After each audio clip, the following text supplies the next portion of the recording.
everyone, welcome back to Sunny Life Channel. Thank you so much guys for tuning in.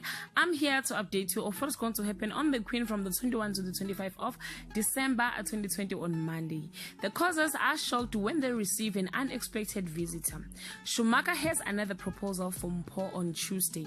Shaka takes drastic measures to find out whether Sianda or Goodness are telling the truth.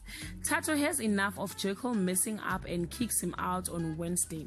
Kagiso is warming up to what may turn out to be his new life, but his family is not convinced he's making the right choice. Georgina is thinking of turning her side hustle into her main hustle on Thursday. Kagiso fears he will lose the love of his life, while Harriet fears she will lose her son. Georgina takes a giant leap of faith on Friday. Kagiso commits to Goodness. Jekyll makes a shocking discovery. Guys, this is all I have for today. You can leave your comment below and share your thoughts. Till we meet again, I love you so much guys. Bye.